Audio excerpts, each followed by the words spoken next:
I'm gonna turn you off. It did it, right? It's not on. Yeah, it's not on. Yeah, see, I did it. It did it so fast. It's perfect. It's a special model. You can put my dick in it. Oh. Hello, everyone. Welcome to the Short Shot Gamescast. Each and every week, friends gather around, talk about the games they've been playing, things going on in their lives. Today, I'm with me, Justin.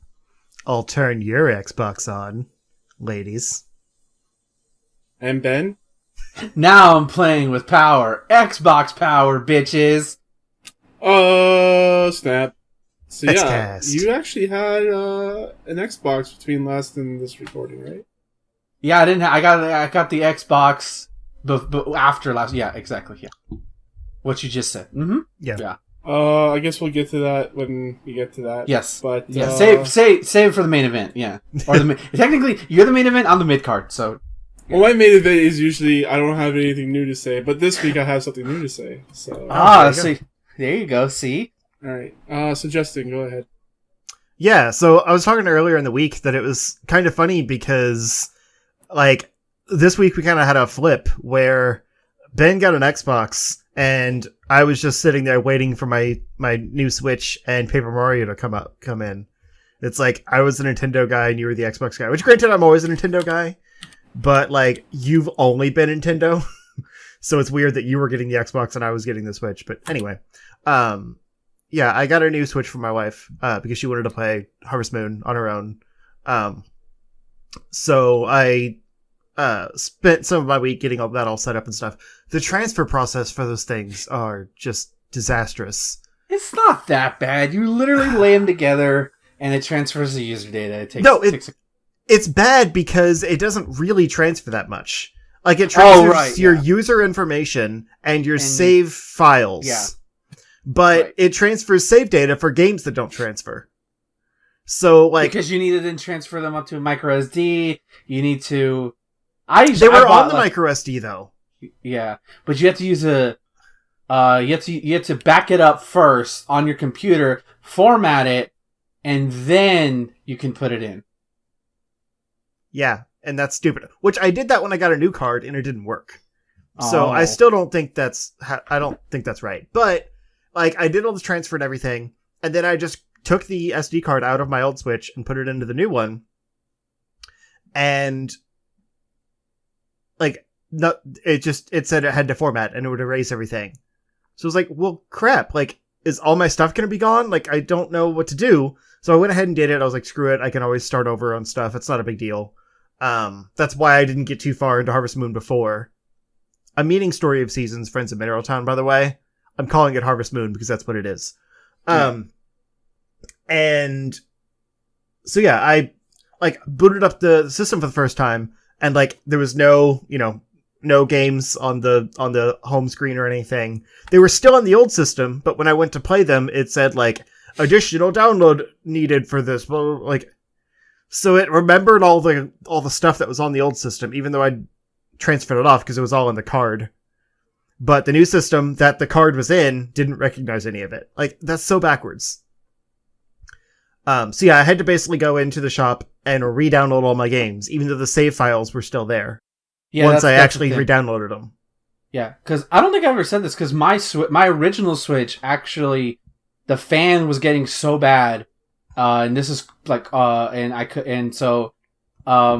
I was like, fuck, am I really going to have to... I didn't want to buy a new Switch, so I found a deal on just the tablet part. I'm not going to say... So I did the whole thing, so like, I feel bad, because you seem to always have a tough process. Me, it was just like, it was just transferred over, and it was like that. So I don't have a new Switch. I think it's not even the new battery one, but like, for buying it used with just the screen, which by the way, Nintendo should fucking offer that as a choice. Yeah. Just to buy the fucking tablet if you want it. Because I didn't want to buy a whole new system. Mm-hmm. But yeah, it's annoying. I won't lie. I didn't have problems. It's just unintuitive. It's not like time consuming or anything. It was literally just, oh, okay, I have to go to the shop, hit which games I want to re-download, and then leave it. But it's like when there is a transfer process, and then it ends the transfer, and you go to the home screen, and there's nothing there. You're like, okay, what did I transfer? Like, it doesn't make sense. Yeah, because you would. Yeah, well, yeah, because the only thing on the SD card is like photos and whatever games you have downloaded to it, but the actual save data, that's always tied to your console, no matter what. Right.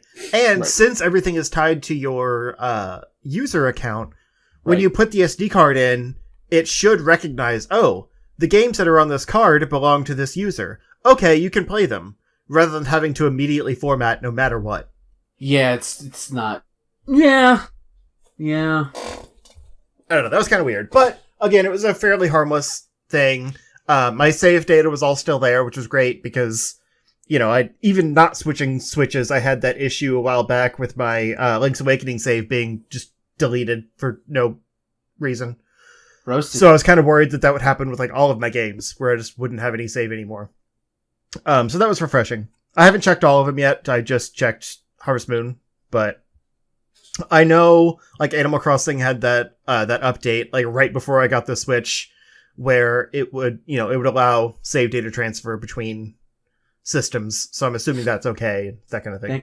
Thank fucking Christ. But yeah, anyway, so part of this week I've been jumping back into Harvest Moon and also Paper Mario Origami King. Because I hadn't really been playing Switch for a while, because again, I wasn't sure how the save data stuff would work. So I waited until I got the new one and then jumped back into that stuff. I don't really have a lot to say about Harvest Moon. It's still a great game. It's still very similar. But I do... I don't remember if I said this before. I have 4 chickens and 2 alpacas on my farm. Nice. I keep wanting to buy a cow, but they're expensive. And my chickens' names are... It's better in writing, but I think you'll figure it out. My chickens' names are Greg, Meg, Peggy, and Benedict. And then the alpacas are Alfred and Albert. So I'm enjoying naming my animals. But that's about all I have there. But what are you going to do when you have to cook them? I won't. They're my friends. Do you cook your friends? If their meat tasted good, then yes. Have you ever eaten alpaca? They're like 90% wool. The chickens are going to taste good. Yeah, but they have eggs. That's more useful. Yeah, but chicken though. Plus, like, my character eats once a day. Unless, I run out of stamina. And it's like a sushi roll in the morning or something. I don't even know what it is. Cook one, keep the other one for the eggs. There you go, problem solved. Cook your I have friends. 4. Chicken breast is very healthy. Yes, it is. Hashtag cook has protein. It is weird, though. Like, my first chicken was Greg, and it's the one with the least affection. I don't know what happened to Greg, but... maybe I'll kill him first. That's just like Greg. Yeah. Anyway, yeah, I ran out of egg pun names, so I went with Benedict. It works. But I can't get any more chickens because I don't know what to name them. Greg's an egg pun? I don't get it. Greg, egg. Gregg. Oh, yeah, you are right. That is better in writing. Yeah. See? Okay. I thought maybe like the egg ending would be enough, but yeah, they're all spelled with EGG. No, I'm just an idiot. That's cool. And yeah, so I also started up Paper Mario. I'm not super far into it. I just got the... well, I didn't get through the first area, but I mostly completed the first area, I think. Like, I got the turtle transformation or whatever. So you went to the Scientology Koopa place. Yeah. Oh my god, that's so fucking fun. It is kind of a Scientology place, isn't it? Yeah, it is. Now that you mention it. It's like a temple with like all this weird, like you go through like this museum where they talk about, it's... Oh my god, it's so funny. It's interesting. But yeah, I'm liking a lot about the game. Like, it oozes style.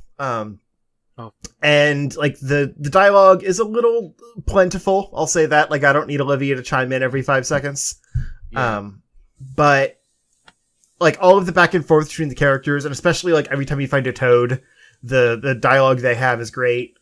You must have run into the toad who's getting eaten by the Shy Guy paper mache, and he goes, "Stop! That tickles." And I'm like, "Whoa, whoa, dude!" This is a PG game, sir. Shy Guy paper mache. It may have, I don't remember what kind of paper mache it was, but it was like a paper mache is kind of devouring a toad.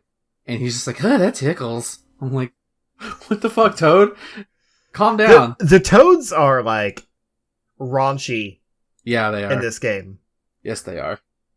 In weird ways. Like, Miyamoto has this whole thing where you can't tamper with the toad design, but you sure can tamper with their personalities. Yes. But yeah, the only thing that's really, like, not sticking with me yet is the battle system. I like it more than a lot of people have been, like, talking about. Like, oh, the battles are so unnecessary. Like, sure, you don't get experience or anything like that, but I don't care. Like, the battles feel just kind of like platforming puzzles, so it's fine. Yeah. And they don't overwhelm you with them. Right, there's not a lot. Like, there's literally a point when, like, you get into a battle, and Olivia's like, it's been a while since you fought any of these origami people. Do you remember how? Like, that's how long it is between battles. Yeah. But the thing that bothers me about it is that just the ring system just messes with my head. Yeah. Because, like, it's super tricky. easy, but I can't always figure it out. Right, yeah. And I think it's something to do with, like, the limited turns and the time limit combined, like, just puts a lot of pressure on you. Yes, I agree. Yeah. And so, like, Have especially Have you tried changing perspective to see the puzzle better? You can do that? The game doesn't point this out, but if you look at the menu when you're in battle, I don't remember exactly which button it is. It might be, it's not plus, because plus buys you more time.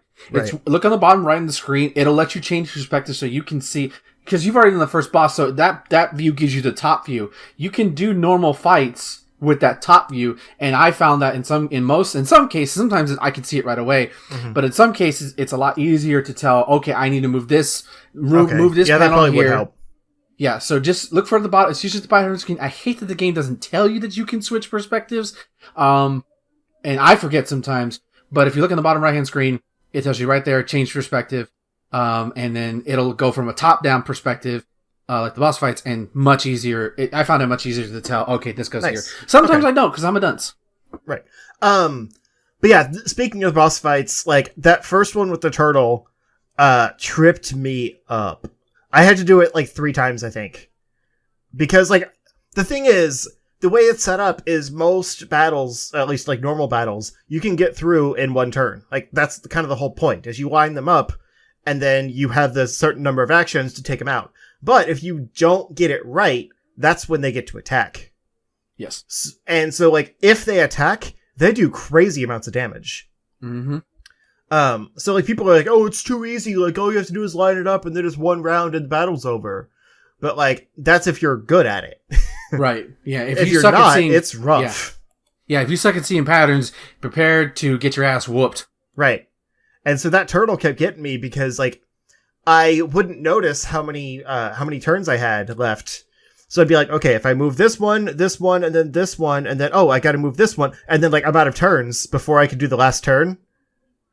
So, like, I go on a path that I didn't set out because I didn't finish my rounds, you know? Just this little tip, because you can call in toads to help you in normal battles, but in boss battles, if you spend a certain amount of coins, they'll actually paint you the path to get the most optimal path to get to, like, where you should strike the boss. And then it's up to you to, the game doesn't show you that, doesn't tell you that, but, like, you're supposed to experiment it, because by then you would know, hey, ask the toads for help. Yeah. And I think you get more, like, it's based on how many toads you rescue, because you'll notice your toad crowd gets bigger the more toads you rescue. But yeah, do that. Like, the game is telling you, just do it. It's okay. Like, it's not. My problem is, like, I try to figure out a path that gets me stuff. Like, you know, the treasure chests and the double damage and things like that. So I try to line those up in my path. And that's what screws me up. If it's just going straight on, like, it's not that bad.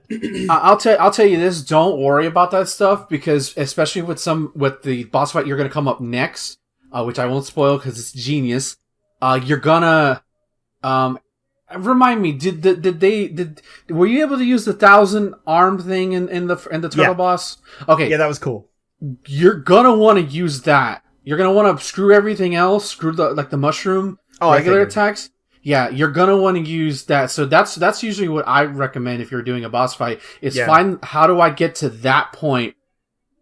Do you know if that can take advantage of like the 2 times damage?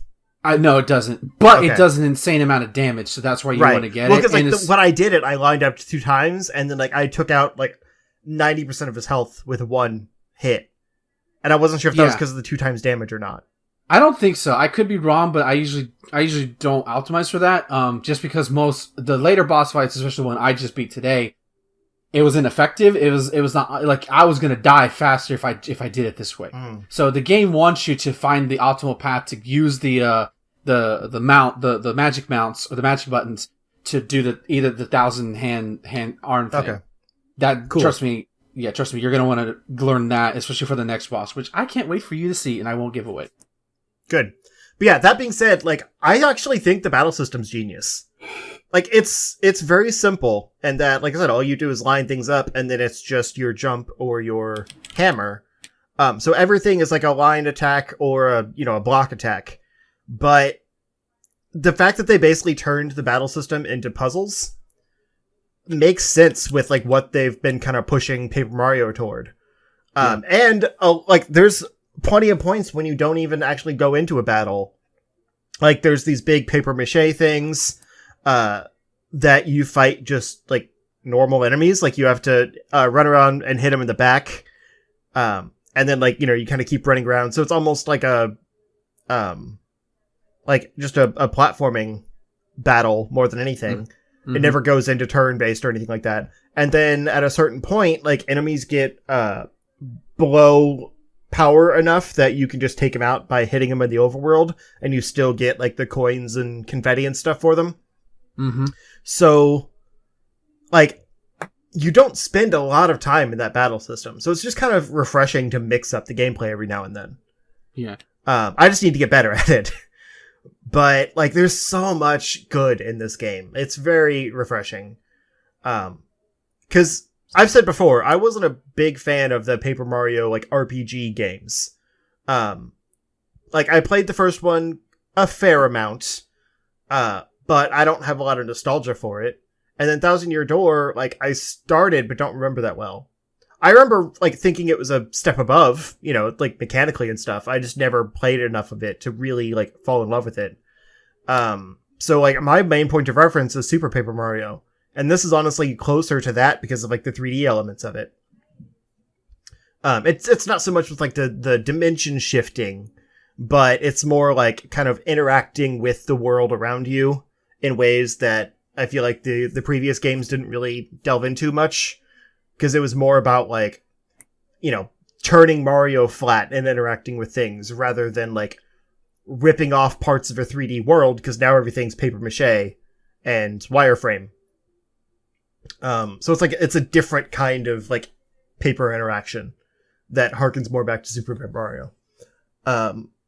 But I'm really having fun with that. I want to play more of it. The Switch arrived later than I wanted it to, so I haven't had a lot of time with it, but it's super cool. Aside from that, I promised I would talk more about Disintegration, because I was informed that there was a patch that went out for it that was supposed to help the kind of the floatiness of the Gravicycle controls.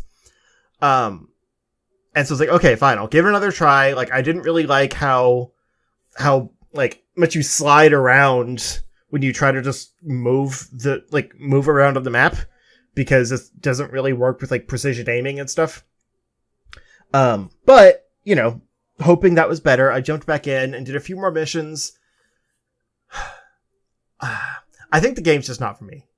Oh, no. Like, it's in no way a bad game. That's the thing. Like, I always feel bad, like, being negative towards games that are completely competent. But there's just something about it that doesn't click with me. It's because it's perfectly functional. Like, it's very pretty. The mechanics of it work.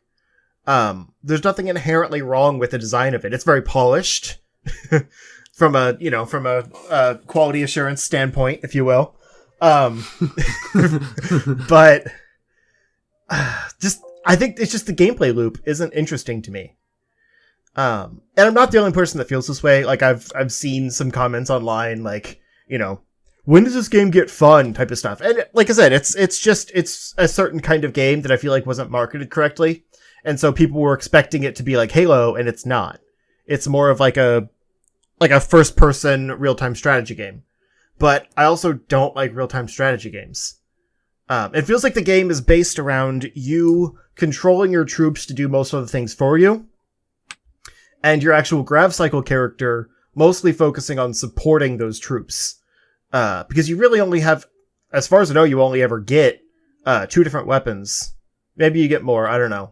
But there's like kind of a pathetic like assault rifle type, like dual wield pew pew gun, and then there's like a heal shot, that you use on your troops, like when they get low on health. In the middle of a firefight, I was trying to help shoot things, but my team kept going down. And so then everyone would be on me, and I couldn't handle anything because the team can be revived, whereas you just die and, you know, start back at the last checkpoint. So it really feels like your job is supposed to just kind of be like kind of hover in the air and oversee things and make sure your team doesn't go down, and then swoop in to revive them and, you know, get back out of the action. But I don't find that gameplay loop terribly satisfying. And that's pretty much it.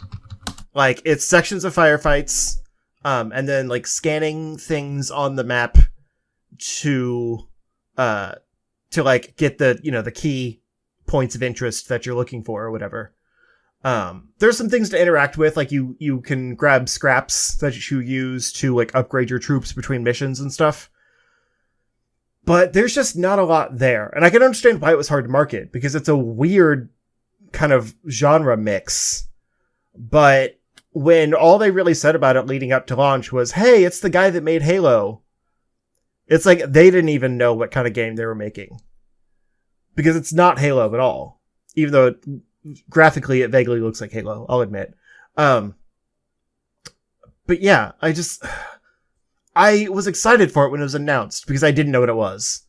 And the beta came out, like the multiplayer beta came out, and I was like, this isn't what I was expecting. But I was assured, like, the campaign's not that, you know, it's different. It'll be more up my alley. So I gave the campaign a try, and like presentation wise, I love it. Like the voice acting's great. There's like some super cool cinematic cutscenes between missions and stuff. But when it gets into the actual gameplay, it's still very much like the multiplayer. And the squad abilities that your teammates have aren't really enough to mix it up from just like hovering around, you know, supporting your teammates. The only cool thing that helps mix it up is there's like challenges that you can take on in each mission. So it might be like, you know, stun 20 enemies using like the stun grenade or whatever. Or like heal your teammates, you know, 50 times or whatever. Like just kind of arbitrary things. But it forces you to use some different mechanics in the firefights and not just go in guns blazing every single time. Because you're like, okay, I have to finish this challenge, so I gotta make sure, you know, I keep using my stun grenades, or else like I'm gonna run out of enemies and not be able to complete the challenge. So it helps, but it was artificial at best because you don't have to do those things. And it feels like the only reason to actually use them. Because otherwise you could just pretty much get by with shooting everything. And, like, watching your teammates do it all. So I don't know. I still want to like it, that's the thing. But everything that I do just, it doesn't click. Oh, and it's kind of a bummer. Sucks. I know. Yeah, I hate it when that happens. I really hate when that happens. I'm like that with Monster Hunter. Yeah, I am also like that with Monster Hunter because I see everyone love it, and I'm like, I don't get the appeal. Yeah, and I want to love it because, like, giant monsters, and like, I get into it, I'm like, oh, I gotta craft shit, fuck this. Yeah, again, the presentation's strong with Monster Hunter, but the gameplay loop is kind of just samey. It is on Game Pass, I could try it. It's true. That's what I did. I made my cool character, and then I started playing the game, I'm like, oh, I forgot this is Monster Hunter.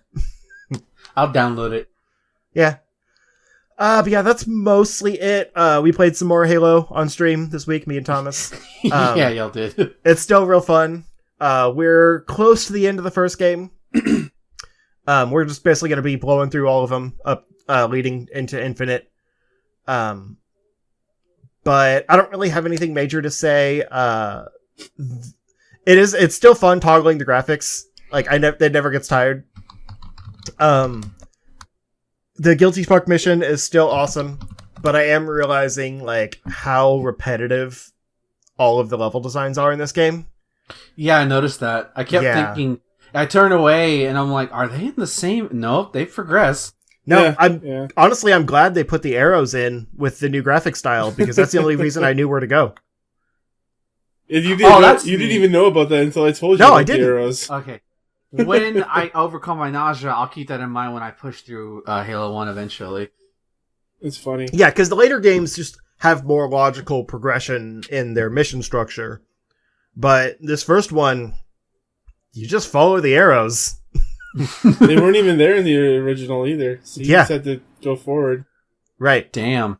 And hope you can figure out the samey looking rooms. Like, even Guilty Spark, like, the best mission in the game. Cinematically, it's great. Like, all that stuff with the flood and the tension and all that is really cool. But the level is real samey. Yeah. It's a lot of square corridors and open, like, bridge rooms just leading into each other. Yeah. I never realized that growing up because I was always the second player, so I just follow the person, in the lead. But I'm more critical of things now. Yeah. And also the older graphics mode sometimes has better like context than the new one does. Yeah, and just like the atmosphere sometimes is better. Like the new one's too bright and pretty. And so sometimes you lose some of that what? They got rid of the blood. Right. Yeah. It's so weird. Yeah. But only the alien blood. Yeah. The human blood was still there. It's so weird, man. Right. I don't know. Maybe aliens were the ones that did the remastered graphics. Oh, okay. And amended them. Yeah. They're like, put all the human blood you want, but not us. Hey, they've infiltrated. They probably infiltrated game development. Why not? And then we also played through the library mission, and oof, it's real boring. Yeah, I remember the first like 2 or 3 missions the most in this game, but I don't remember like the later half. But for you, it's the opposite apparently. Yeah. But yeah, library sucks. I'm agree with everyone else. You were like excited to get to it. You're like, library's the good mission. It's. I did not say that at all. I did not say that at all. No, I remember we were in Guilty Spark, and you said the next mission is the good one. No, I didn't. Yeah, I didn't say that. You got it confused. You were thinking the Flood were in. I was saying that to you, dude. I was saying that to you. Somebody go clip it and prove either one of these two wrong. Yeah, it exists out there. You kept saying that like the library is the good mission or whatever. No, I didn't. And I'm like, all right, whatever. And then we got there. No, you. The proof is on Twitch. It's there. We'll figure it out. I remember you saying this for years now, so. I might have been calling it the wrong name of the mission. Yeah, exactly. That's what it was. There it is. But during the stream, I was saying like the library's the one that everyone hates, right? Yeah. Like that's what I was saying. And you're like, I kind of like the library. I did not say anything like that at all. We're gonna find it. I mean, I'm not going to because I still haven't clipped the Donkey Kong stream. Apparently, Ty's gonna see if he can find it. Okay, cool. But I did not say anything about the library at all until we played it, and I'm like, this really sucks. Because it's like there's no vehicles in that whole mission, right? And it's just like a spiral, of the same room. Yeah, sucks. It reminds me of like the old Star Trek shows where they would reuse the same hallway set for like every corridor of the ship. Yeah. So it's literally like you see them, come around the hallway, and then like it looks like they wrap around the corner and go somewhere else, but really it's just like, okay, cut, reset, and then they go back up, they change the color of the lights. Shit. And then have them come down that same hallway. But anyways, yeah, we got through that shit. And now I don't remember the name of the mission, but we're on the third last one, I think. It's where Peter Dinklage starts attacking you. It's not Peter Dinklage. Peter Dinklage. Even Peter Dinklage isn't even Peter Dinklage now. You know that, right? Like, he's no longer... True. Yeah. Fine. It's when the Destiny Ghost starts attacking you. There you go. Let's call it that. I'm good with that. It was like 2 something. You said it before we quit. I don't remember. It doesn't matter. That's all I've played. Oh yeah, 2 betrayals. There it is. So you got anything else? No. Watch Umbrella Academy. Season 2 came out this weekend. Oh yeah, that's a show. Oh. Yeah. We got 2 episodes in, but... Ben. So, quick note, shout outs to Justin for helping me get a Caesar in Pokemon Shield. Because I was playing it, and I think it was like a hot day when I was in the Isle of Armor, and I just saw a wild Scyther, and like that's like my favorite bug Pokemon just because he looks so cool. And so I was like, good. Yeah. And so like, oh shit. Because I already have a Steelix. Luckily, you can find a Steelix on the main islands it's wild so area. Big. Oh my god, I love it though. So I was like, oh shit, can you get a metal coat in this game? Got the metal coat. And so yeah, I got a Caesar, and I took a picture of, following you around. Named it Gaigan. I swore you could find a Caesar, but I guess not. I don't remember running into one in the main game. I mean, he could be there, but I never ran into one. Yeah. Caesar, I mean, Scythers, you usually have a low encounter rate in previous games anyways. So, and the only reason I encountered this one, I'm guessing, is because the weather was, like, extremely hot. Which I also like about the wild areas, like, different temperatures or different weather settings bring out new Pokemon. So I find something new every time I turn it on. Relatively new, I guess. But shout outs to that game. But also, I want to talk about Origami King, because this is my surprise of the year so far, because I think I was the most vocal against it, namely because I wasn't feeling the battle system. I have no allegiance to the old Paper Mario games. The first one I played was Sticker Star. That kind of turned me off in the series because it's a bad game, not just because it's a bad Paper Mario game, it's just a bad game in general. But something about it just told me... Actually, it was the thing that got me to play it was I was watching Black Nerd Comedy, Andre, who I love. Everybody should go watch him because he's great. He streamed it and he put his VODs on YouTube. I'm like, well, I'm not gonna get this, so I guess I'll watch him play it. And I watched him, and what he does is he made me buy the game. He made it seem way more fun than not that it isn't fun, but like it made me want to try the game. So I did, and I love it. It's aesthetically it's beautiful. I love the combat system because it makes me use my brain. I don't always succeed at it, but I love trying it. And I'll buy time just to try to figure out the puzzle. I will say, Justin, you haven't even got like the second area when you get to. You may have gotten a glimpse at it. Autumn Mountain. The blue ribbon, the blue streamer. Yeah. Oh my god, dude, so pretty. It's I'm not gonna give you spoilers, but it's so fucking pretty. The game is gorgeous, and I will say, like the reason that I still like combat is because I'm obsessed with filling all the confetti holes. So, the grind to fill confetti holes is enough reason to make me keep fighting. You can just hit things, like hit certain things and get confetti, right? But that's more boring than fighting. I don't know. I usually hit things anyways, so I don't mind doing it. True, I'm just saying, like, it still gets you more. Like, minor spoiler, there's a little thing you can buy in the area after Autumn Mountain that you can turn your confetti into cherry blossom colors, which I did because I'm a weeb. Oh, cool. Yeah, it's like pink and everything, so it looks cool. Which kind of gives a hint of what the next area is, but I'll let you discover that on your own, because it's so fucking awesome. But I love the writing, like... I love the writing in it. I don't, if you're a Paper Mario, like, RPG enthusiast, and you're not gonna like this game, like from a standpoint. But, like, and some people were like, I saw some people complaining on Twitter, I'm like, oh, this is just using typical Mario conventional shit. And I'm telling you, after you get out of the Scientology, even the Scientology area isn't that Mario-centric, other than it's green. Mm-hmm. once you get to Autumn Mountain, like I've never seen a location like that in a Mario game, like with that kind of color scheme, that kind of atmosphere, how it's set, how it's laid out. Like I've never seen anything like it. Like and there's some weird stuff, especially with some of the bosses you're gonna fight. So it has that absurdity that I feel like Paper Mario is known for. Because I've seen a Let's Play of Thousand Year Door, and like there's some absurd shit that goes on there. Having played Super Paper Mario a little bit, there's absurd shit there. So like if you're it's not as wild as those games, but it's there. And it's just really fun.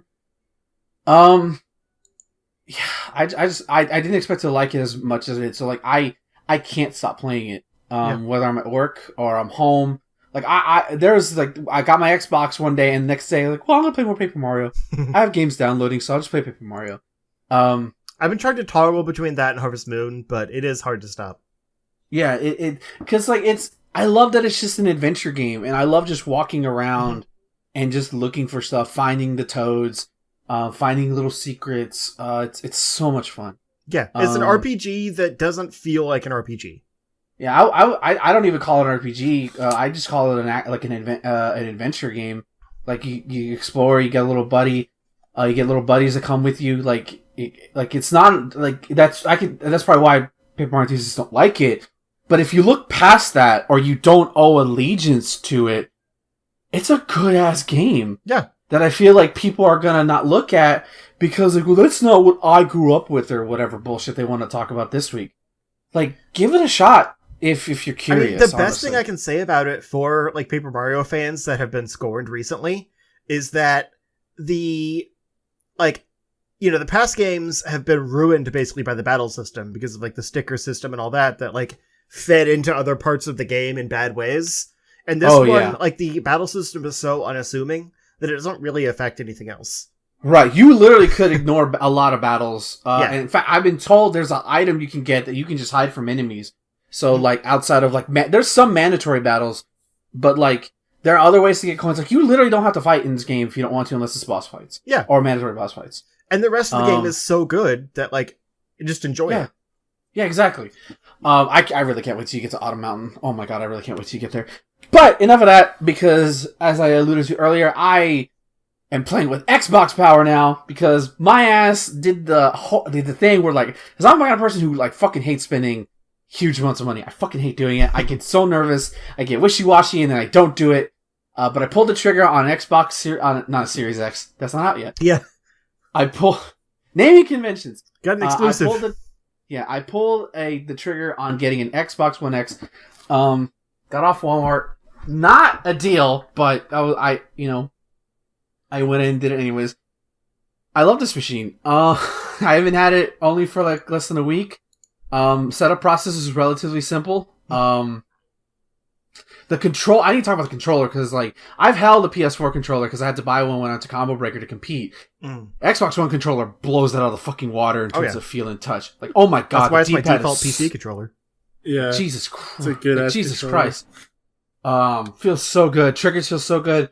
But talking about game wise, without getting into Game Pass first, I wasn't gonna buy any game for it any games for it initially because I was like, well, I'll just have Game Pass and go off that. But then I was out working on my way to work, on my way back from my lunch break, and I went down the video game aisle because you fucking do it. Right. And I saw Injustice 2. I'm like, oh, and I looked at the price. Oh. Because it's $20 for the Legendary Edition, so I did the Walmart pickup thing where they can get it for me later. And if I got it that day, I got it that day. If I did not get it, then Thursday I'm going to go back to work. So I would win either way. But I got it before I left work, and I put it in Justice 2, and it felt so good to, like, finally play this fucking game that I've seen for years, and it's awesome. And you wouldn't have played it, would you?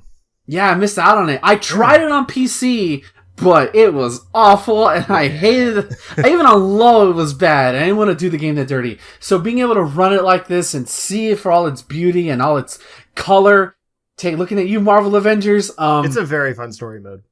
Yeah, oh my god, I love the story mode. I love that they made Brainiac. I beat the story mode. I already knew, like, I'd have. Yeah, it's not long. It's really not that long. But I love what they did to Brainiac. I love all the different superheroes that show up, all the villains that show up. Oh my god.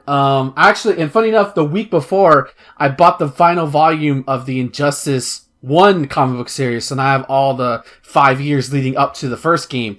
So I'm gonna read that. I'm kind of still on a DC kick right now, I guess. But still a great game. I haven't done any arcade mode stuff yet with Injustice 2, but I'm gonna play the game a lot more, because I love it, and I never got a chance to play it. So I love that it's $20 now for the Legendary Edition. It's a fucking steal considering all the DLC that game got. Mm-hmm. And I looked at the roster. Oh my god, this roster is insane. Which is why I'll never ever get. It will not come to Xbox Series X because of all the licensing deals and shit like that. So that's why I'm glad I have it now. Raiden's pretty cool though. I haven't tried him yet, but I'm sure he is. I mean, I like the Black Lightning one more, but it's cool that like they, made that work. Oh, still making him a DC character, but also having the guest character, Yeah. I haven't tried Hellboy. Hellboy's the other one I want to try, but I tried Hellboy's in it too. You got but the one who I actually did have the most fun, because you have to do tutorial fights to get like the actual unlock the multiverse stuff. Mm-hmm. So I just kind of fooled around. I played with the Atom, and I remembered, oh yeah, the Atom is in this game, and he's so cool. Oh my god, they made this little tiny dude, awesome. Don't like his costume that much, but it's classic. It looks so cool. Just as an idea, Wonder the Turtles were kind of lame though. I have to give them more try. I have to give them more of a time, because I only played Leo for one, and he seemed pretty cool. I did like one combo extension where Leonardo does like this little sword swip. I did 2-2-1 or something like that, and then I did the sword thing, and I was able to combo again after that. So I was like, oh, look at me, I'm doing shit. And once again, I love that playing from MK11, a lot of the shit that I learned there fucking applies to here. I fucking love that. Except for like the wall combo shit, like I gotta get used to doing that again, because I remember that being a thing in Injustice 1. But as for Game Pass, the big thing, I downloaded a lot of games, but the first one I tried was Devil May Cry 5, because I didn't get to play it. Oh my god. Have I been missing this I've been missing this entire time.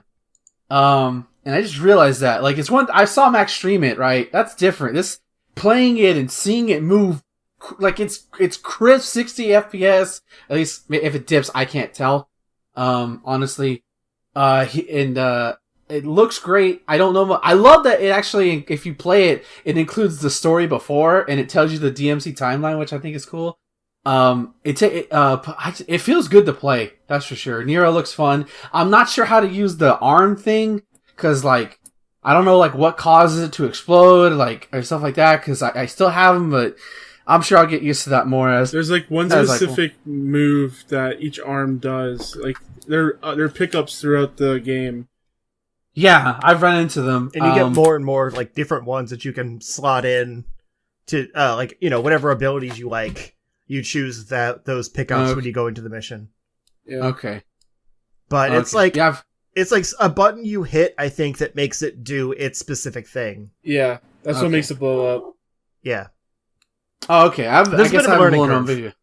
Yeah, but other than that, like, I love that it teaches the classic, knock the enemy into the air, and do the slash thing. Mm-hmm. I did find the story mode intriguing, where, like, Nero, like, the game's been out for over a year, so I figure it's not mine. It's a little bit, I don't know. I've kind of know what happens in this game, but at the same time I don't. But I love that, like, the beginning, Nero's like, Dante's got this, and, like, Dante's just, like, having the toughest time of his life. I'm like, okay, maybe he doesn't got this. And, like, grandpa. Nero's like, Dante doesn't need me. What am I doing here? And then he's struggling. He's like, oh shit. Yeah, like, that felt like, again, I've only played one of the DMC game. That was one, and I did not like that game. But I can only imagine, like, Dante's like this badass, so even I know Dante's a badass, so, like, seeing him struggling was like, oh, this isn't fun. This is real. Yeah. Gets his ass beat in demon mode, man. Like, yeah, his fucking sword breaks. I'm like, oh shit, this is next level. Okay. Yep. Okay. I love Nico. Oh my god, I love Nico. Oh my god, I love Nico. I was about to say that. Yeah, I love that accent. Yeah, I wish I could put nude mods on the Xbox One, but I can't do that. Or maybe you could. There probably is a way, but I don't know. Just Google it. But that's not in game, but like Google, mods. Yeah, no, that's like a porno videos of mods. Just go to. That's all I downloaded a couple other games I haven't really tried yet. I wanted to try Final Fantasy 15. That thing has a lot of shit to download. Oh my god, it does. I didn't know because it's downloading the multiplayer mode, which is stupid. That thing sucks. I was like, what the fuck? Like, why is it because I put Carrion? I thought I put Carrion to download. I wanted to play that again, didn't get a chance to. I was gonna buy it on Switch, but I'm like, why buy it on Switch when I'm getting it for Game Pass? So then I rationed, well, okay, if I like Carrion on Game Pass, when it goes on sale, I'll buy it on Switch, because I'd rather have it on Switch, because I want to have my Xbox One X for the high fidelity stuff, versus my Switch will be first party / indie games. I just feel better about that. I just use it for what's free on Game Pass. True. But I would like to, like, Streets of Rage 4, if, like, I'd rather buy that game. Some games I just want to buy. There's another game on there I want to try that's called Crosscode, which I heard is an indie game. Oh, yeah. Which I almost bought for Switch, because it came out on Switch, but then I saw, it's on Xbox Game Pass. So I'm just gonna try it there. So yeah, so far I'm a very happy Xbox owner. This is the first time I've held an Xbox console. And I look forward to seeing what they're going to do next, especially if they're going to support this console for the foreseeable year. And even if that eventually stops, I have a whole catalog of games that I'm going to have for at least a while. So, or the games will become least expensive. Like, I was looking through Walmart again. Resident Evil 7's $20. MKX regular is on Game Pass, which I did download. Yeah. But XL is only $20. So if I really wanted to play MKXL, I could buy it for $20. It's not expensive. These games, a lot of the games I want to play are dirt cheap now. Not to mention the 360 games I missed out on, because there's 360 games that I never played. I was a PlayStation guy for the longest time. You got to get Jedi Fallen Order sometime too. Yes, it's been going on sale a lot lately.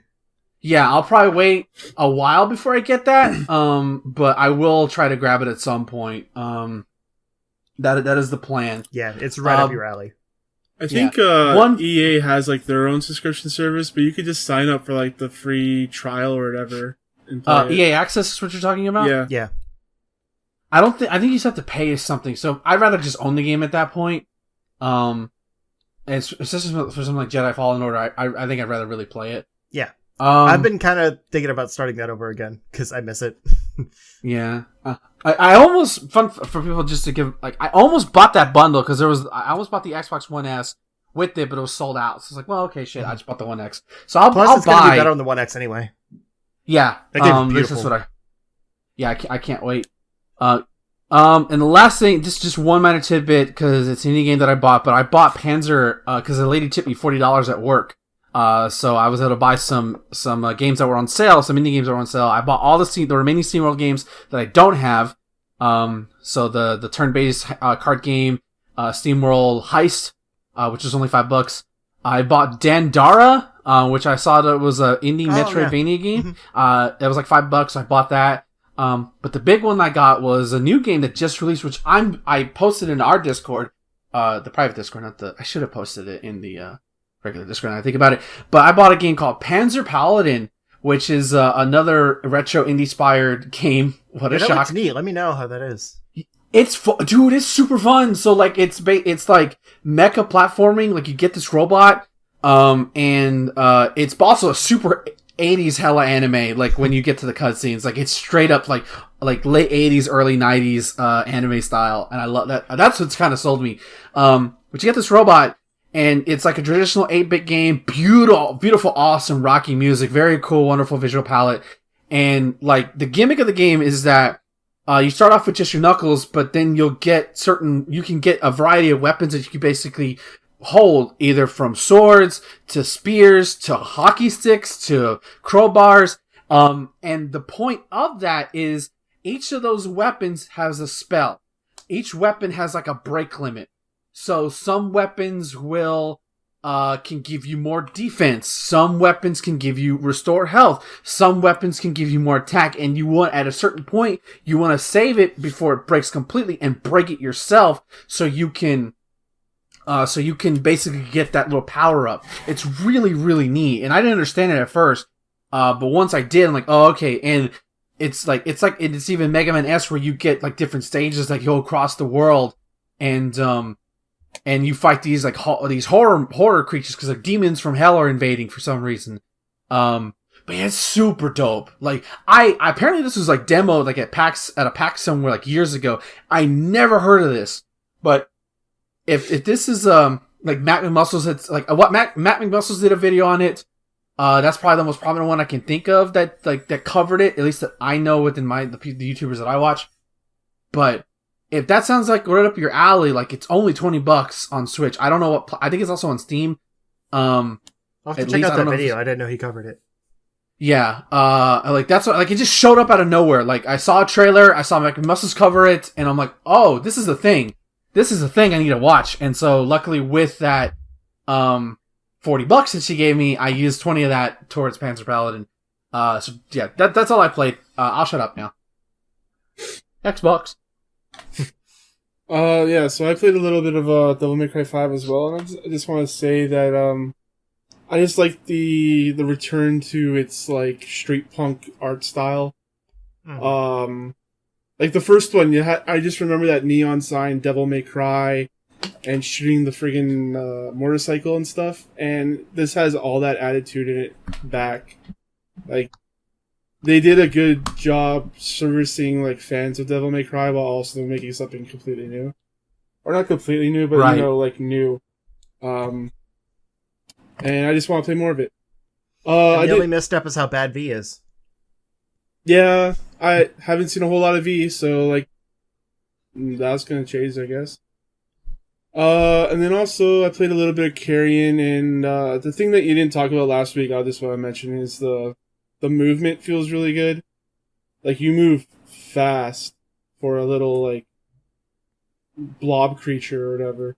Mm-hmm. Like yeah, the movement feels really good. Especially the tentacles. Like I feel like I'm kind of like Spider-Man in a weird blob sense of. So Venom, which I did say. Okay, you said Venom.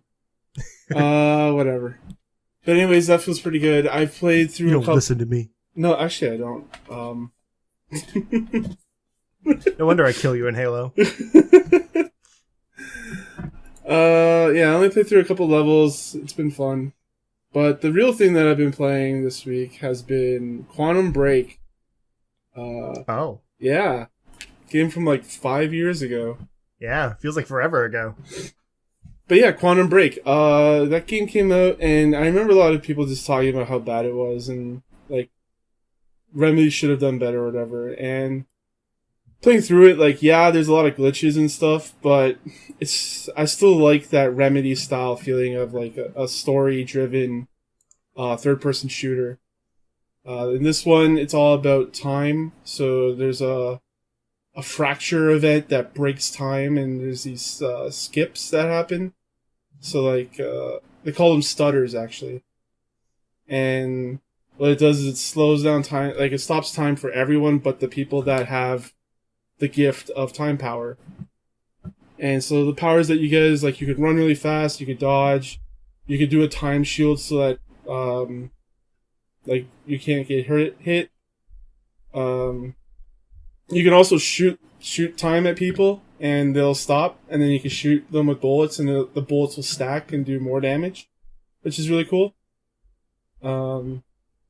Yeah, the guns feel pretty generic. It's just like you get an assault rifle, hand cannon, stuff like that is pretty generic stuff, but it's serviceable.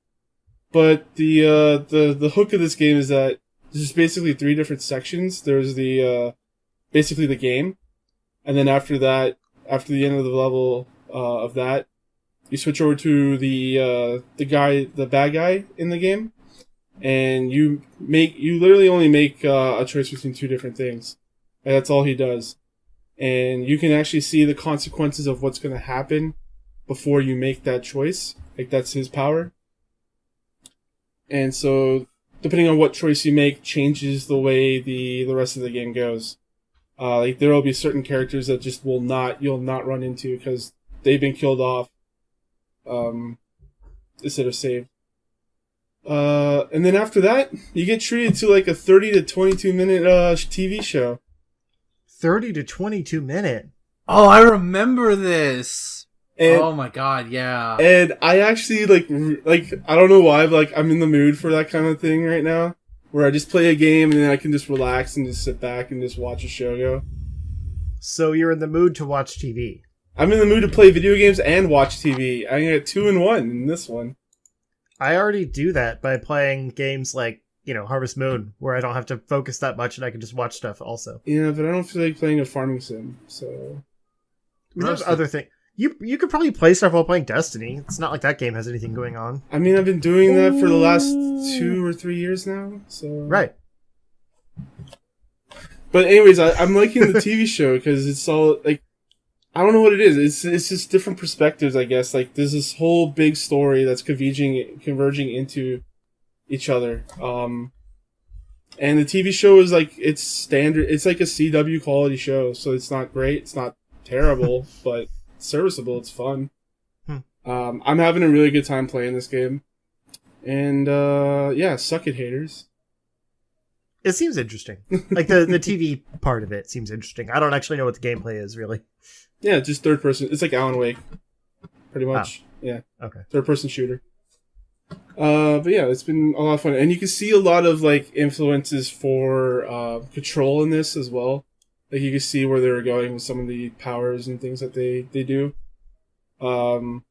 Even the AWE thing, like it's been a connection throughout their games.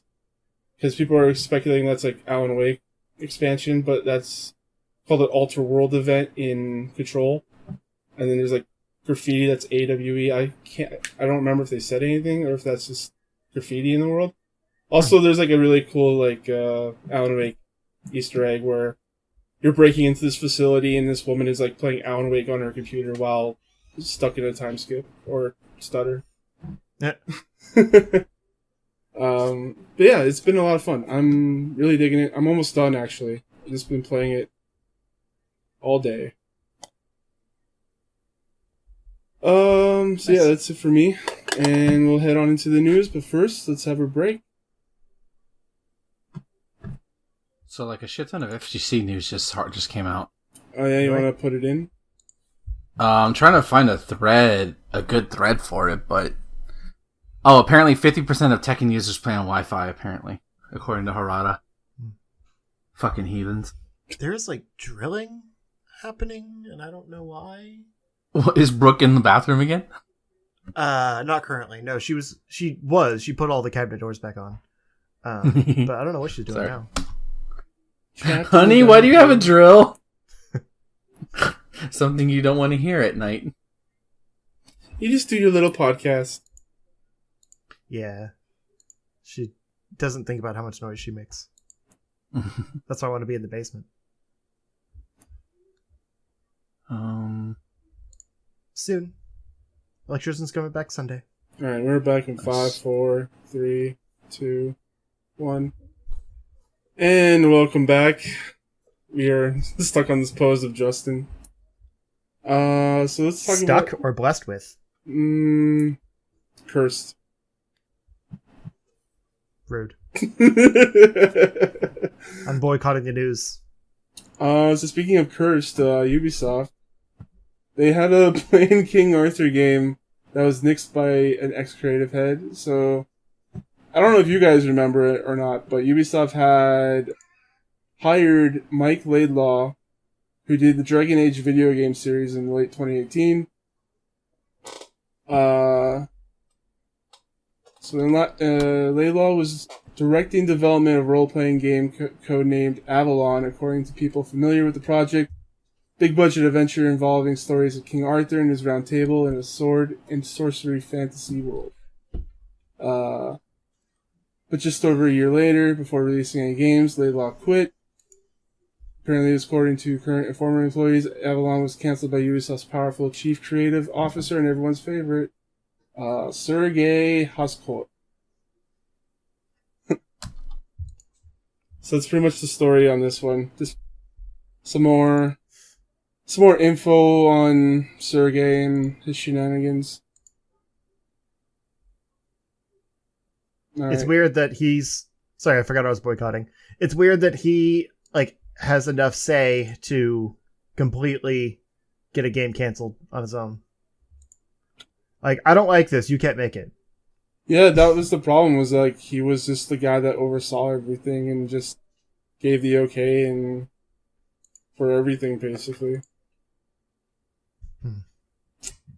But yeah, he's gone now. He's no longer at Ubisoft. Good. Maybe they can start making some moves. Goodbye. Mm-hmm. Next up, we have Animal Crossing Second Summer Update adds fireworks, dreaming, and cloud backups. I hate that the fireworks weren't included in the last one because I opened it on 4th of July thinking, oh, fireworks, where's... Yeah. Oh, it seems KK weird. Slider, here, get off my island, I want fireworks. I feel like even if they weren't a feature, like something you can just, shoot off or whatever, because I think this like lets you make designs and stuff with them. But they should have still just like had fireworks that night. Yeah. Why not have But- fireworks on Canada Day? Yeah, but also they base all of their seasons and stuff off of America, so they don't care about Canadian holidays or the rest of the world. It's just Northern Hemisphere and Southern Hemisphere. And even then, the holidays are only based on Northern Hemisphere. Anyway. So this isn't a great update. The dreams thing seems like the biggest change, which basically lets you, like, visit an image of someone's island without being able to make any changes or whatever. You can just kind of go look at it and then do whatever you want there. And whenever you leave, it'll go back to the way it was before. Is it like the whole island or just a part of the island? I think it's the whole island. Okay. But I don't totally understand it. Like, everything I've seen about it is just like people sharing their dream addresses, which is just like the dodo code, but for dream islands. But it seems like the bigger news here is they're using it as a way to track people's hacked islands and ban the users from going online if they have a hacked island. And I don't totally know how that works. I've just seen some reports coming out of people being banned because of their dream island, like people visiting their dream island and reporting them. So that's kind of an interesting wrinkle. I'd have to look up more information, and I don't really want to do that. But it is kind of interesting. There's also going to be like Red is going to come by with a town square kiosk or whatever every now and then to have special items. So like he's got his boat that seems to never come, and he's also going to have this kiosk where he sells other stuff. I don't know. This is not a big update. It's nice though. It's a nice companion update to the one we got earlier. Sure, yeah.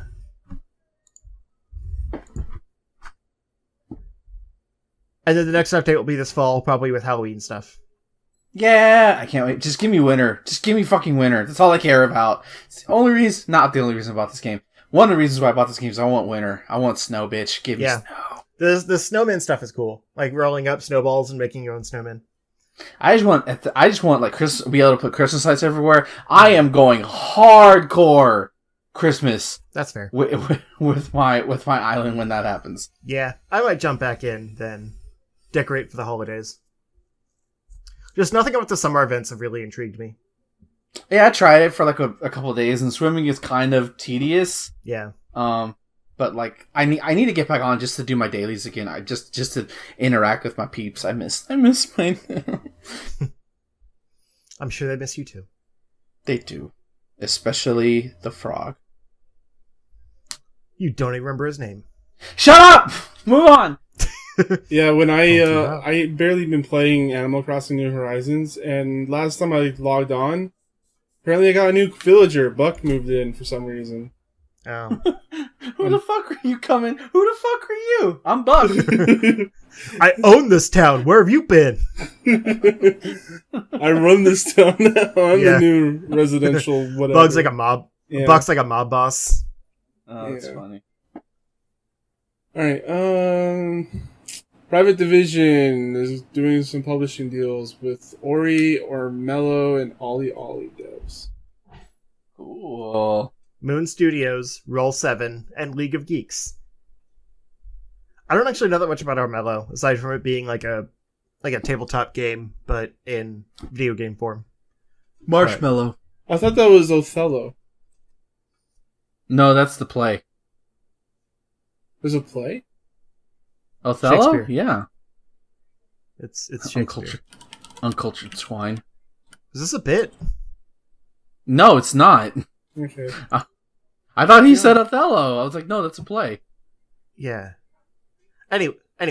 No, I was asking Thomas if that was a bit, because who doesn't know what Othello is? This guy. But then again, I'm a Shakespeare nerd, so. Yeah, Anyway, yeah, Oh, you are.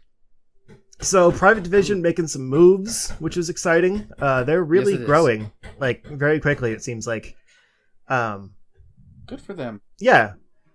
So, they did Outer Worlds. They published Disintegration, I believe. I don't think they made it. That was V1 Interactive or something like that.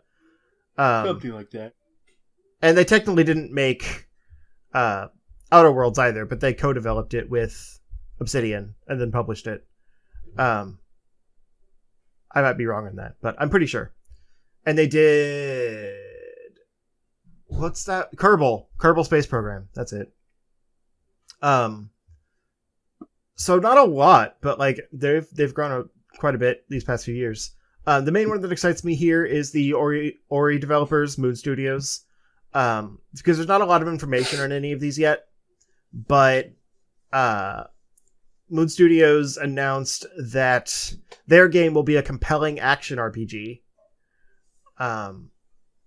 Let's see. Yeah, the other two just said League of Geeks will be announcing a new IP.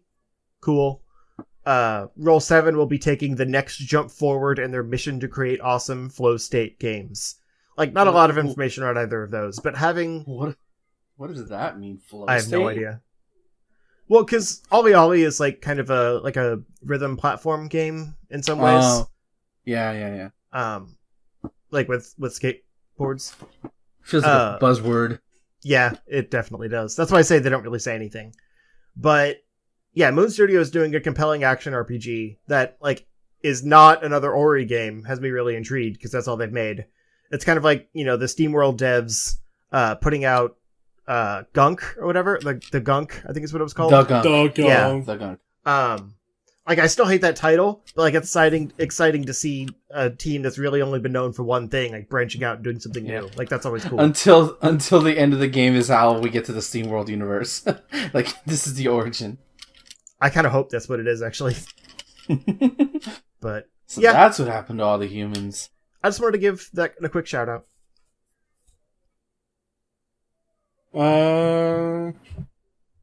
Next up we have Splinter Cell anime series from John Wick writer.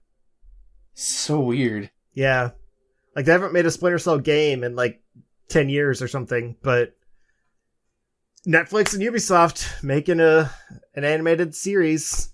Sure. It's going to be a hyper-violent adult animated series, which is interesting. And it has already received a 2-season, 16-episode order. Wow. Yeah. So we'll see what happens with that. But yeah, there's like a lot of video game adaptation things coming right now. And a lot of them are even good. So I'm a little more hopeful for this now than I would have been a few years ago. Who's doing the animation? Has anyone said? know. because like Castlevania is an animated series, and that's doing great. Yeah. Yeah. I don't know who does that either, though. No, it doesn't say. Okay. I have a feeling this is very early. Like they just made the deal. Netflix does have. I don't know if it's their own in-house. They do. That's true. Yeah, so it might be like that rope. And I'm not the biggest fan of their art. Because it's like a weird. It's not like true anime. That's so horrible to say. It's more like a hybrid CGI kind of thing, and I'm not a biggest fan of some of it. So it's probably gonna look like that if it's a Netflix exclusive show. Could be. They've also been doing a lot of deals with things though. Like there's that Jurassic World animated show coming out from DreamWorks. Yeah.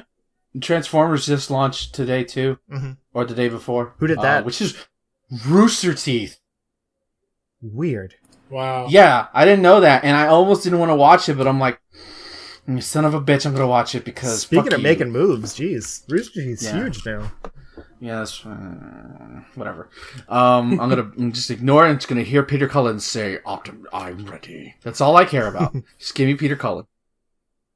It's crazy he's still doing that. Yeah, it's right. He's the only one that's ever voiced Optimus, isn't he? Yeah, when he eventually passes, just retire Optimus because no. I mean, who knows? Maybe he's an immortal. You never know. Yeah. When he retires, I'll just say that nobody else should voice Optimus Prime because you can't do it. You can't. Nobody can. What they'll end up doing is they'll just get a voice print and then use that for the rest of the time. Yeah, he'll reuse the same lines that he said before. That's fine. Autobots transform and roll out. See, even that's horrible. Well, yeah, but you're not a voice actor. True. But no, I was gonna say, like, there's so many characters like that. I know we got off the topic, but whatever, it's what we do. There's so many characters like that only had one true voice actor, and then someone else did it, and they did a pretty good job, and so like, all right, this character is no longer sacred. So, like, I could see that happening for a while, but they would definitely bring back Optimus Prime at some point. Oh, yeah. Autobots. Alright. Anyway, Metal Gear Solid 5 PS3 players destroy all nukes. Oh, you actually read it. I forgot I put this in there. They dismantled all the nukes from their game. So there was a cutscene that triggers only if the total nuclear count reaches 0. And this was data mined from PC because it automatically triggered for some reason as a glitch. But it's been legit now. It's been legit done on the PlayStation 3. So, like, a group of players got together and disarmed all of the nukes in the world at once? Is that the... So there's, like, a multiplayer mode in Metal Gear Solid 5. Okay. And one of the things that you can build is a nuke, and you can, like, use that. I don't remember if you can use that to attack other people's properties or defend yours, but either or. But yeah, everyone on the PlayStation 3 decided to dismantle their nukes. That's really badass. Although I did see here that it says the PS3 version would have a much smaller install base, so there probably weren't as many to dismantle. I wonder if that counts for people that are like that have made a nuke and then just like not play that game for the last 4 years. I guess maybe they just like discount that, but who knows? That's weird to like put all that effort into a cutscene that would probably never be seen. That's Kojima for you. Yeah. Yep. Is there a lot of voice acting and stuff for that scene? Did you watch it? I watched it years ago. Oh. It's probably a couple lines. I just thought 8 minutes long, so probably. Jeez. An 8-minute long cutscene that could possibly never be seen. Well, think about, like, in probably your favorite RPG, there's probably, like, a secret area you haven't found yet. Probably, but I imagine that game's not voice acted either. True. Alright. This is cool. So, speaking of See, speaking of something that should get nuked, Battletoads. Why? I thought you were going to say speaking of something that's cool. No. What? Why are you being a hater? Don't be a hater. Battletoads sucks. It's never been good. This actually looks okay, though. Like, they're going the modern Ninja Turtles route and, like, giving the Toads, like, their own personalities and, like, looks. They're not just color swaps of each other. Which I guess they never were, but not as much as, like, the Ninja Turtles were. But they weren't super unique either. I honestly thought this was, like, a new cartoon show or something at first. You're right, yeah. Before it went into gameplay. But, like, it's a nice style. I mean, if you're gonna go, like, 2D beat 'em up, you can do a lot worse than this. The problem is it, like... I mean, I'm glad it's releasing now, because if it released earlier, it would have gotten overshadowed by Streets of Rage. Yeah, probably. But, like, there's also a lot of variety to the gameplay modes here. There's, like puzzle platforming and the annoying speeder bike sections from the original game, and it looked like almost minecart type things from Donkey Kong, sort of, like all kinds of stuff. I see bullet hell. Yeah, and then obviously the traditional beat 'em up stuff, but like there's some really interesting gameplay variety here that I wouldn't have expected from a Battletoads game. So it kind of has me intrigued. Plus, it's going to go to Game Pass day one, so I'll probably check it out anyway. I didn't think... Did it say anywhere on online multiplayer? I don't know. Because there was like a link for more info, and I don't think it said anything about it. If it does have online multiplayer, we're squatting up. Oh yeah. We'll force Thomas to play it with us, because it's 3 players. It's 3-player couch co-op. It didn't say online. Damn it! No, it doesn't say online. What? But it could be online. I hope it's online. That'd be... If Streets of Rage 4 can be online, there's you no guys reason why can play this, but you online. can play Streets of Rage again. It's fine. That's true. We need to do that at some point. Play with all the old sprites. Unlock those. We need to unlock those times. Yeah, it is weird that they would only mention couch co-op. So I have a feeling it's not online. Oh, no. But still, I think this has a really solid style. Yeah. It's coming to Game Pass. I love it. That's the only And, game, like, people. it's just kind of shadow dropped. Like, there was just a big Xbox showcase where Rare showed a new game and stuff. And a lot of people were asking, like, where's Battletoads? And they're just like, you want Battletoads? Here you go. August 20th. We knew this was a thing, like, from a year ago. We just haven't heard anything since then. But there hadn't been any gameplay footage or anything. Right. So, like, this is the first we're seeing of it, and it comes out in a month. So cool. Like, Less 3 than a weeks, month. yeah. Yeah, 3 weeks. So, kind of weird. I don't know if that means they don't have a lot of faith in it, or if it's just not a big title, so they're like, well, here you go. Probably a little bit of column A, column B. Yeah. Whatever. Next up is Anthem Next. BioWare reveals changes to loot and weapons. The game that won't die. Yeah, this is that blog post I had alluded to last week, I think. There's a lot of changes here, which I'm pretty excited to read about.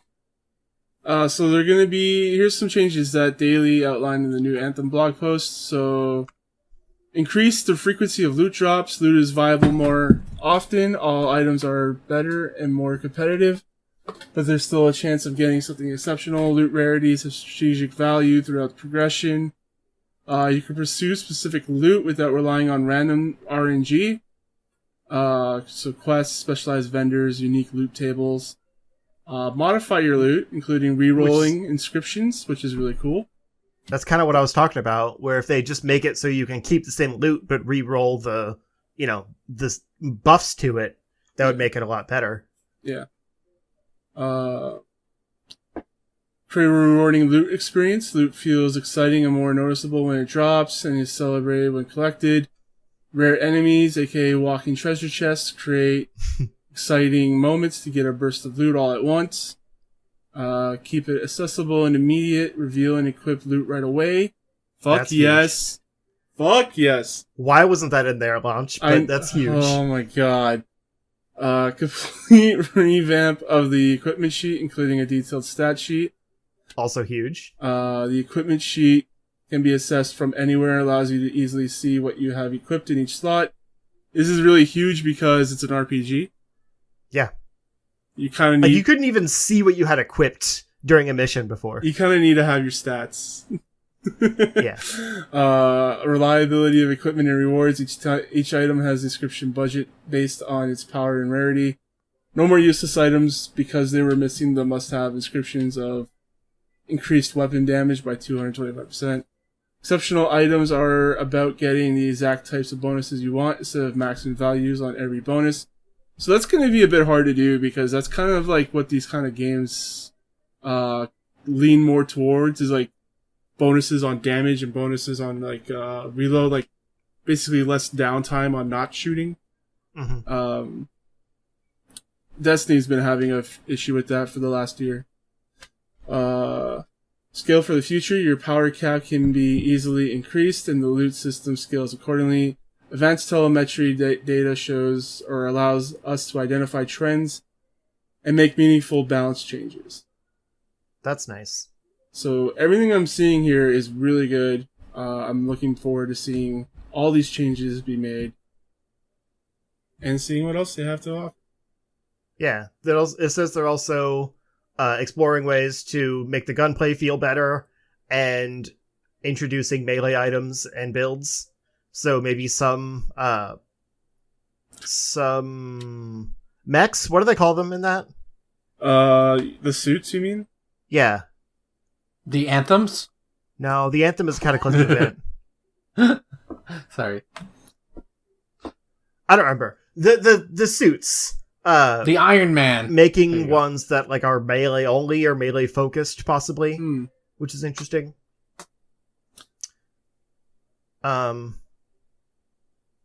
But yeah, like this is all really positive. I agree. Ty is back, and he says he couldn't find Thomas saying if the library was a good mission. So, suck it. Thank you, Ty. But I also didn't say that. You did, but then you just corrected yourself to saying that you didn't mean the library, you meant Guilty Spark instead. Fair. All right. Thanks for keeping us honest, Ty. So, speaking of Halo, Halo is going, multiplayer is going free to play. Oh yeah, I closed that one already. And it will also be supporting 120 FPS on the Series X. Nice.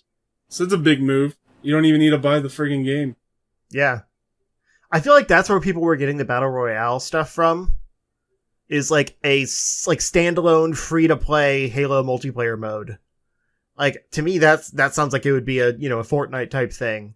And there might be a Battle Royale mode eventually, but I kind of like the idea of it being accessible to everyone, and you're only paying for the campaign. Like, that's neat. And even then, you're not even going to pay for that because you're going to have Game Pass. Well, true. But some people will pay for the campaign. Yeah, I know. And they might have like a battle pack type thing where like if you buy the game, you're automatically put into like the premium battle pack, whereas the free to play players, would have to buy into that battle pass. Yeah, that's the only thing that like I'm not really worried about, but like I'm concerned that they're just gonna have a bunch of free to play scummy stuff in it, battle passes, like seasons. Are we gonna squad up in Halo Infinite? Yeah. I would like to. Can we squad up in Halo? Yeah. I can join y'all now. I mean, it's a first. You can try. Yeah. Oh. You Are might you talking throw about up. the... Oh, yeah. I'll have a bucket. It'll be fine. Okay. I'll just mute my mic whenever I go. Oh, no, okay, I'm good. Just teabag me. Did I die? Oh. I'm dying for real, though. Is this COVID or is the game fucking with me? I don't know. But yeah, I see people mad about this. I'm like, I don't understand why. Like, it's not a bad thing to have your thing be more accessible to more people. Right. I think they're just get over it. I think they're just concerned about, or most people are probably just concerned about the free to play stuff. But they have been saying that Halo Infinite is going to be their destiny, basically, like the game that is going to be a games as a service game. Yeah. Which makes sense. That's why I'm saying, like, I would see there being some kind of battle pass option for the free-to-play people, but buying the game, you wouldn't have to worry about that part. So, like, it's not going to hurt the game for you as a, purchased player. It's not like it's going to be filled to the brim with microtransactions and just you would have to worry about on top of buying the game. I mean, it could be, also. But I feel like that would be more heavily weighted on the free-to-play people. Yeah. Yeah, it's interesting. It's a big move, man. It's a very big move. I definitely want to know more. I'm happy to see that it's going to be 120 FPS, though. That's pretty awesome. Yeah, I'll be stuck at 60, but it's fine. I'm okay. I've never seen 60 before. Your 60 That's is our 120. That's not true. I've seen 60 frames per second before. Who am I kidding? Don't group me in that. I don't care about 120. My eyes don't move that fast. I usually optimize for 60. Anyways, that's it for our news topics for the week. Justin, where can people find you? Are we not going? Ben had the fighting corner. Yeah, I was like, told me to put them in. Did you I put it in? I didn't see it. Yeah, they're in the notes. Okay, now I see it. All right, go ahead. Ben Thomas didn't see you put it in. I know. I couldn't feel it either. See later tonight, though. So I'll be quick. So just to give a big summary, there was a FG fighting game development roundtable with all the Japanese devs from various fighting game companies. It's like a basically roundtable discussion. It was kind of interesting. But the thing we're going to talk about is the announcements. Because there were announcements. I'll start. Arc System Works, just a couple of their things. They are going to do some to Capcom a Arc Revo Online. It will feature Blazer Cross Tech Paddle, Grand Blue Fantasy Versus, and more. And so yeah, I don't think it says an official date. It's just it's 2020. It's gonna have one for America and one for Japan. So sorry, rest of the world, you don't matter. But you know. The net cut for those games aren't exactly great. Then after that, sticking with Arc Systems Works, we got 2 new characters announced for Guilty Gear Strive.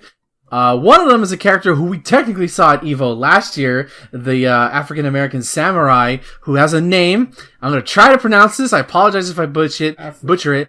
Black Samurai. The samurai with dreads. Nagoriyuki.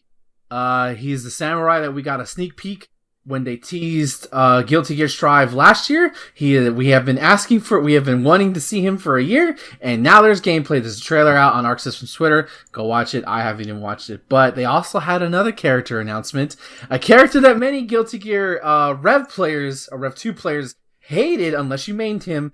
Leo Whitefang is making his return to Guilty Gear Strive, and from what I understand, he is the Unga of the Bunga, the most Unga Bunga's character in the fucking game. I even saw one meme of where it was a picture of a gorilla with Leo Whitefang's markings on him. So yeah, it's pretty much the dumb character to go crazy. So there you go. Officially 2 characters from the previous Guilty Gear game have made it into Strive. Next up, Bandai Namco had some things. They're going to be following the footsteps of Capcom as well.